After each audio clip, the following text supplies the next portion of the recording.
The pros. The campus. The campus is so beautiful. I don't think anyone has ever said anything negative about the campus. It is gorgeous. Second pro, I would say, would be study areas. The other pro that I would say is walkability slash bike friendly. So in general, I would say Chapel Hill is very bike friendly and walkable. It depends on where you are going because you probably don't want to walk or bike too far. It's well known, so a lot of people know about UNC Chapel Hill, and I feel like it would look good on applications. That's partly why I went there along with financial aid. But I guess it depends. Depends on who you're talking to. Cons. So the first con that I would say is the location. Second con is it is very difficult to find a job if you need one. Okay, so another con, and everyone says this. Parking. No one likes parking at UNC Chapel Hill. I've not heard one positive thing about parking. It's basically non-existent, and the spots that are open, you have to pay either $150 or $175. They do have transportation options. However, I still consider this a con. Okay, another con is it's a big campus, so that can be a pro because there's a lot to look at, and it's again beautiful.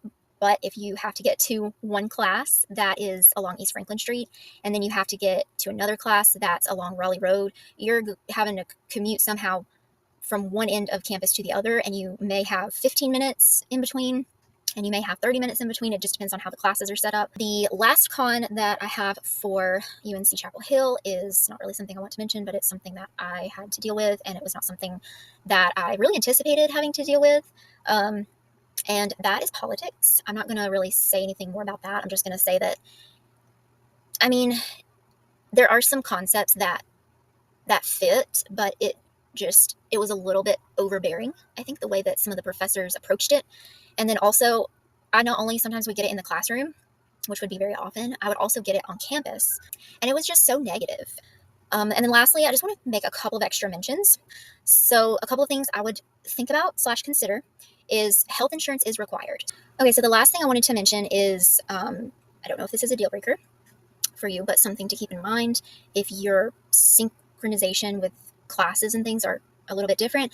Something to keep in mind is I'm pretty sure they only allow fall entrance for transfers, and then maybe freshmen. I don't know of anyone getting into UNC Chapel Hill in the spring. I think fall is always the starting semesters. Oh, and I did want to mention one more con that I thought of. Advising at UNC Chapel Hill is terrible. And I was really looking forward to that aspect of college. So basically the bottom line is this. It depends on what you want to deal with.